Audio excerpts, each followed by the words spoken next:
Hey, what is going on, guys? SlickJoe here. Hoping you guys are having a fantastic day, and welcome back to another Zombies video.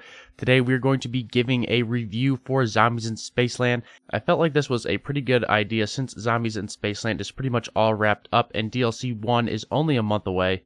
So that's what we're going to be doing today, and if you enjoyed this video, be sure to leave a like and subscribe to the channel if you are new. I would really appreciate it, and make sure to also hit that bell if you are subscribed. That way you don't miss any other videos and you keep up to date with everything that's going on, since YouTube is a pain in the ass. Let's see if we can hit 15 likes on this video. That would be sweet. So go ahead and smash that like button and let's get right into the video. So, like I said, we're going to be doing a short review of Zombies in Spaceland, and I have 5 categories picked out, and each category is judged out of 10, 10 being the highest, 1 obviously being the lowest.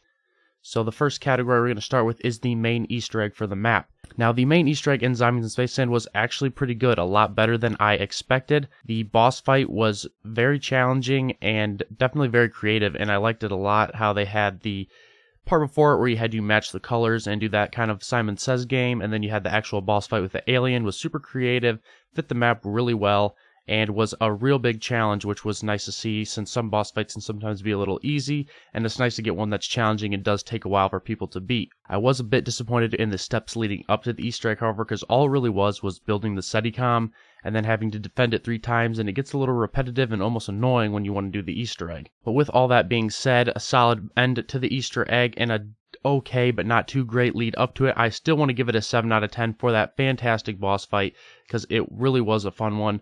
And like I said, challenging is always fun in Zombies, so that's why I gave it a 7 out of 10 for the main Easter egg. The next category that we're judging it with is the side Easter egg. So any little side quests around the map, wonder weapon builds, anything like that, and I'm going to give that an 8 out of 10. And the reason it scored an 8 out of 10 is almost solely for the Ghost in Skulls Easter egg. This was one of the most creative side Easter eggs I think I've ever seen. It was super awesome to find out. Really had us challenged, had the community challenged, and was a really cool Easter egg with a pretty good reward getting all of the perks. And then not to mention all of the wonder weapon builds, trying to find each part for that, had its own little quest to find each part, which was super cool. The batteries were really challenging. Trying to find that face melter was a pain in the ass. It really had us all stumped for a while. But overall, between the wonder weapon builds, the Ghost and Skulls Easter egg, and then there's still the Yeti Eye Easter egg for the roller coaster that we haven't even found yet.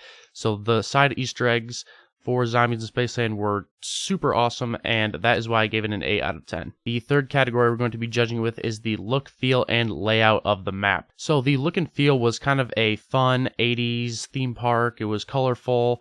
It was a really cool look and feel. I really liked that a lot. I liked it was a big different change up from the normal Zombies maps we're used to, where they're usually kind of dark and scary and not really fun or anything like that. And this was a completely different turn on that, because we got like a fun looking, like cartoonish map. A lot of people compared it to Scooby-Doo, and it really did kind of feel like a cartoon. I really liked it a lot, and it was a big change, and I feel like it was a good one too, because it was a good change up to kind of see it to be fun and colorful like that. And the layout of the map was awesome too. It was really pretty much easy to find everything. You just had that middle point where the Pack-a-Punch portal was, and then it broke off into separate parts of the map. And after you played it a couple of times, it was pretty easy to find everything, and the map flowed really well, which was nice to see and made playing it very enjoyable. And with all that being said, I gave that a 7 out of 10. So the next category we're going to be judging is the difficulty of the map, 10 being the most difficult and 1 being the least difficult. Now, I did give this an 8 out of 10. Now, I know the map starts off where it is pretty easy, and the map's pretty wide open, so you can really get around easily, but the weapons are super weak, and it is kind of hard to get high rounds on this map at all. I know people have done it, people have gotten to like round 200 or something, but it's not that kind of map where anybody can get to round 100 no problem like Revelations was or something like that. And the boss fight too was super hard and difficult.